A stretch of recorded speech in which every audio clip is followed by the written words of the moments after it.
Salut les petits potes, j'espère que vous allez bien. Aujourd'hui on se retrouve pour 3 nouveaux threads d'horreur. Et vous allez voir, on est sur de la petite pépite. Avant ça, j'ai une petite info pour toi. Je te le dis, normalement dans les prochains jours, j'aurai pas beaucoup de temps. Du coup, la vidéo après celle-ci, normalement ce sera une compilation. Mais bon, faut croire que je suis un peu comme Sangoku et si jamais vous m'envoyez de la force, je peux peut-être me surpasser. Et la force, comment elle se manifeste sur YouTube? C'est simple, c'est en mettant des pouces bleus. Du coup, je propose qu'on valide ce défi en mettant X pouces bleus en 24 heures. Et d'ailleurs, j'ai un invité de marque qui va nous dire combien de pouces bleus il faut mettre en 24 heures.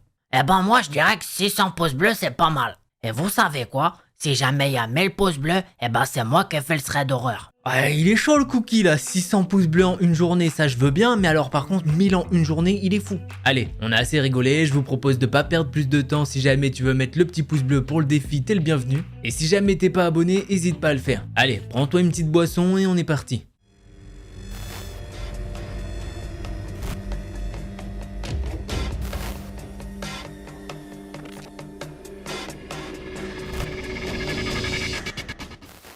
À force de regarder des histoires d'horreur racontées par une certaine personne, je me suis rappelé d'une histoire que j'ai vécue il y a environ 3 ans maintenant. Pour mettre un peu de contexte, je suis arrivé à Bordeaux en juillet 2019 avec ma famille pour les études. À ce moment-là, j'avais 19 ans et je rentre donc dans une école d'informatique et rencontre mes 2 meilleurs amis, qui d'ailleurs le sont toujours aujourd'hui et avec lesquels j'ai passé la meilleure année de ma vie. Étant un peu solitaire, il m'arrivait de prendre mon sac pour aller marcher entre 10 et 20 km en écoutant de la musique pour m'aérer l'esprit. Afin de situer la scène, je vais être plutôt précis. Nous avions donc passé une super soirée dans les bars vers Place de la Victoire et nous sommes rentrés vers minuit et demi chez mon ami pour dormir. Je sais plus forcément pour quelle raison, mais j'arrivais pas à dormir. Donc ma superbe idée fut d'aller marcher dans Bordeaux en rejoignant les beaux quartiers. Mais entre rue de Marmande et le centre-ville, il faut forcément passer par des rues peu rassurantes. Pour apporter une précision, à cette époque, j'étais réserviste dans l'armée. J'avais donc une musette comme sac que j'utilisais pour aller dormir souvent chez mes amis, étant un sac à dos extrêmement pratique.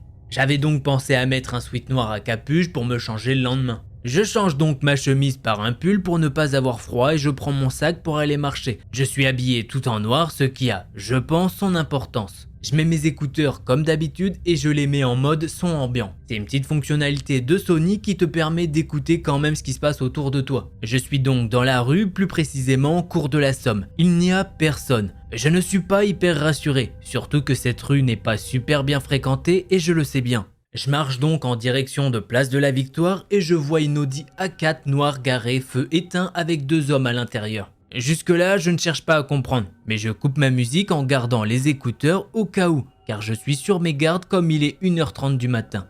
Et quelques mètres plus loin, j'entends le bruit d'une première qui est passée. Je me retourne et je vois cette voiture arriver à l'hurlante dans ma direction et passer juste à côté de moi. Mais je distingue que le passager me regarde fixement. Et environ 60 mètres plus loin, je peux voir que la voiture s'arrête, ce que je trouve plutôt alarmant. Donc à ce moment, j'enlève complètement mes écouteurs. Je mets ma capuche afin d'être totalement en noir et je prends le couteau que j'ai dans mon sac. Tout ça afin de le mettre à ma ceinture car je sens que quelque chose n'est pas normal.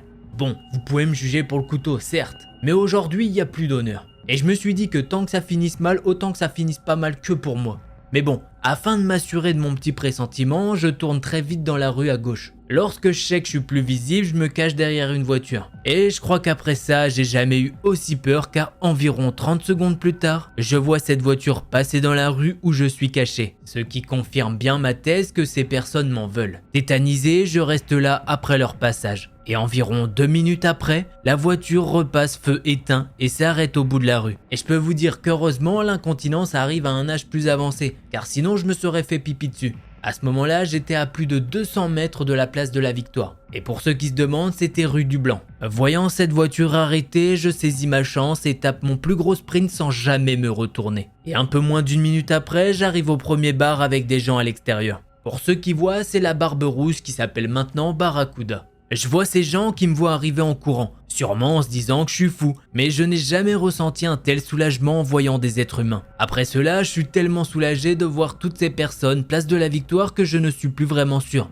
Mais il n'est pas impossible que des larmes de soulagement aient coulé sur mes joues. Puis après ça, j'ai continué de me balader dans les rues chics et vers les bars très fréquentés. Et c'est vers 4h30 du matin que je me suis assis au miroir d'eau, regarder le lever de soleil. Voir le premier tram passer et les gens partir travailler. J'ai ensuite pris un tram pour rentrer chez moi. Bon, il y a un truc qui est sûr, c'est que déjà j'aurais pas aimé être à sa place. Et surtout vous, la légende Bordeaux, normalement vous devez être pas mal en immersion, étant donné qu'il a donné pas mal de détails. Et ça, je sais que ça vous fait plaisir parce qu'une fois il y a eu une histoire à Lyon. Et vous m'aviez dit que vous avez kiffé les détails. Bref, passons maintenant au deuxième thread d'horreur.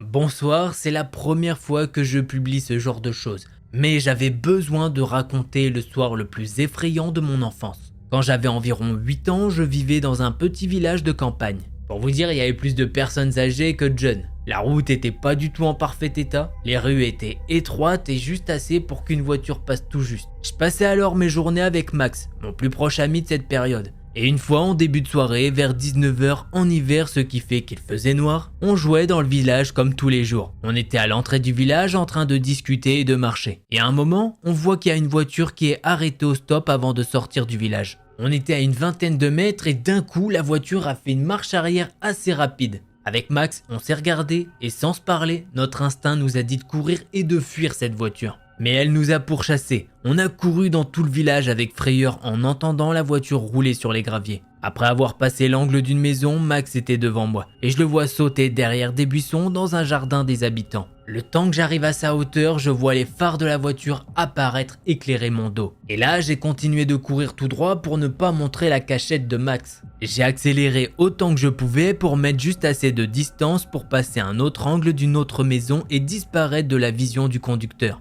Juste après avoir failli tomber en tournant, je vois un autre bâtiment qui cachait un grand espace abrité que les gens utilisaient comme parking. J'ai tout de suite passé l'angle de l'entrée du parking et je me suis mis au fond. J'ai commencé à entendre la voiture se rapprocher. Et là, j'ai eu la plus grande frayeur que j'ai vécue en voyant apparaître la lumière des phares et puis l'avant de la voiture. Je ne voyais pas à travers les vitres du véhicule. Je ne savais même pas si le conducteur me voyait. Je suis resté complètement bloqué en espérant qu'il ne me voie pas dans le noir. Il est resté là, arrêté, immobile, sans sortir du véhicule. Et d'un coup, la voiture a fait marche arrière. Je suis resté là, à écouter la voiture s'éloigner. Et quand je n'ai plus entendu le moteur, je suis sorti et je suis retourné voir Max, qui lui d'ailleurs était en train de me rejoindre aussi. On s'est regardé effrayés et nous sommes chacun retournés chez nous. En arrivant chez moi, j'en ai parlé à ma mère. Je ne me souviens pas vraiment ce qu'elle m'avait dit, je me souviens juste que quand je lui ai dit que c'était une voiture de marque Nissan grise, ses yeux se sont grands ouverts et elle m'a calmé. Le lendemain, elle m'a interdit de sortir du jardin pendant une semaine. Sur le coup, j'avais pas compris pourquoi elle me disait ça.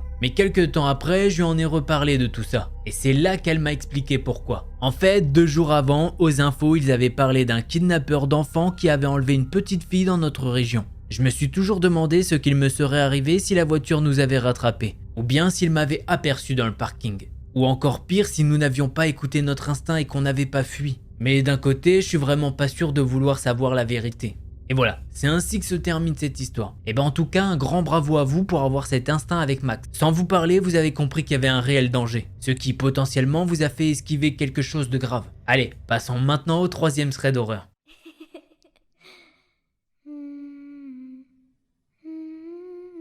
Salut, je vais vous raconter ce qui m'est arrivé il y a un petit peu plus d'1 an. Je vis donc en campagne dans un petit village très tranquille. Là où il ne m'était jamais rien arrivé pendant plusieurs années. Du coup, quand j'ai appris la mort de mon chat, j'étais vraiment très triste. Et je suis parti marcher. Même s'il faisait vraiment nuit, c'était pour me changer les idées. J'ai avancé assez longtemps pour rejoindre la boîte à livres au village juste à côté. Les 2 villages étaient séparés par une route plutôt longue avec d'un côté un stade de foot et de l'autre un très grand champ. Près du stade, il y avait aussi mon ancienne école primaire avec un parking. J'avais tous mes sens qui me disaient de partir et de ne surtout pas avancer. Mais j'ai rationalisé au maximum parce que je n'avais rien de concret. Le souci, c'est qu'une camionnette blanche un peu cabossée était garée sur le parking de l'école, le coffre face à moi. J'ai regardé dans le reflet du rétroviseur s'il y avait quelqu'un. Mais absolument personne, le siège était vide. Je continue donc à avancer, rassuré pour m'arrêter de nouveau très vite. Une voix s'est mise à parler, comme dans sa barbe. Tout de suite, je me suis dit que des jeunes allaient faire un petit foot nocturne. Bon, étrange mais pourquoi pas. J'avance encore un peu mais un petit rire a fini de me faire demi-tour. C'était un rire très nerveux, très serré qui m'a fait très peur. Je fais donc demi-tour, même si je suis encore persuadé que tout va bien. Et je rejoins le rond-point avec cette grande route entre les deux villages. Pour vous situer un petit peu, ce rond-point il avait deux autres embranchements. Un très éclairé qui menait au vieux village et aux habitations, et un autre entre deux champs sans aucun éclairage qui menait au lycée. Peu de gens le savent, mais les deux sont reliés par une petite route connue juste par les habitants de longue date. J'arrive à cet embranchement, le parking de l'école primaire hors de vue, quand j'entends un moteur démarrer. Je commence vraiment à flipper très fort. Je me dirige tout de suite vers la route entre deux champs menant au lycée. Ça peut paraître complètement illogique, mais à ce moment-là, c'était la seule solution à laquelle j'ai pensé. En me retournant, au son du moteur, je vois la camionnette s'enfoncer sur l'autre chemin éclairé. Elle n'avait qu'un seul phare fonctionnel, donc impossible à confondre. J'ai tout de suite fait le lien avec la voix, le rire et mon pressentiment horrible. Il s'était donc caché dans sa camionnette pour que je ne le voie pas. Pour que je n'ai pas peur de continuer à avancer entre le terrain de foot et le champ, là où je n'avais aucune échappatoire. Quand j'ai fait demi-tour, il a sûrement attendu un petit peu, histoire que je m'affole pas ou que je me mette à courir. Mais le truc c'est que j'ai pris une route inconnue de tous, du coup il m'a raté. Malheureusement pour moi, ça ne va pas s'arrêter là. Complètement paniqué, j'appelle mon père qui habitait à 20 minutes à pied, en lui disant qu'une camionnette me suit. Je réussis à l'avoir au téléphone et il me dit qu'il arrive tout de suite après que je lui ai indiqué que j'étais près du lycée. J'arrive à la fin du chemin en courant comme je n'ai jamais couru. C'est bon, je suis face à mon lycée qui est bien éclairé. Mais je tombe également face à la camionnette qui avait coupé par la petite route inconnue pour me rejoindre. J'ai alors continué de courir en voulant absolument rejoindre ma maison. Mais j'ai vite compris que ma meilleure chance était d'attendre mon père près du lycée pour qu'il me retrouve facilement. Je l'avais toujours au téléphone, je lui criais dessus de se dépêcher. J'ai vraiment perdu mon sang-froid quand j'ai vu la camionnette se garer juste en face de moi sur le parking du lycée. Il avait mis son phare en plein dans l'alignement de mes yeux, ce qui fait que je n'ai vu qu'une silhouette noire quand il est sorti. Derrière moi, il y avait des maisons avec jardin, mais j'ai même pas pensé à sauter les portails. En revanche, une voiture de civil est arrivée. La silhouette a arrêté d'avancer vers moi. J'ai alors crié sans la voiture sans voir cet inconnu. Je voulais absolument que le conducteur m'aide. Je pense que le conducteur a eu peur que je lui crie dessus, car il ne s'est pas du tout arrêté et il a continué son chemin. Je me suis alors retourné vers la camionnette pour voir cet homme courir dans ma direction. Une route et une petite haie de buissons nous séparaient, autant dire rien du tout. Dans le désespoir, je lui ai crié que mon père arrivait et que je l'avais appelé. L'homme allait passer la haie du buisson quand la voiture de mon père est arrivée et lui a barré la route. Mon père n'a pas du tout fait attention à lui sur le moment. Il m'a ouvert la portière complètement en larmes. J'ai également éclaté en sanglots, complètement choqué de ce qu'il venait de m'arriver. Quelques minutes après, mon père a voulu faire demi-tour pour retrouver ce gars. Mais quand on est retourné vers le lycée, cette camionnette n'était plus là. Après ça, je n'ai plus jamais de nouvelles de cette camionnette, même si le lendemain matin, on est allé au commissariat. Mais bon, vous imaginez bien que ça n'a rien donné. Et ouais, aujourd'hui, pas mal de tentatives de kidnapping. Bon, heureusement, personne n'a été kidnappé car vous êtes vraiment des boss. Bon, les petits potes, si vous avez aimé ces histoires, vous savez ce qu'il vous reste à faire, c'est le petit pouce bleu. Et surtout maintenant, car on a un petit défi. Le petit cookie, il vous a dit 600 pouces bleus en une journée. Normalement, vous en êtes capable, je vous fais confiance. Bon, toi là, si jamais t'étais pas abonné, j'espère que cette vidéo t'a convaincu pour le faire. Tiens, c'est quoi ça? Ce serait pas Instagram? Ouais, t'es pas encore follow. Allez, vas-y. Et si jamais tu veux encore plus de threads d'horreur, je t'invite à aller voir un de ces deux là. Allez, en attendant la prochaine vidéo, portez-vous bien. Tchuss les petits potes.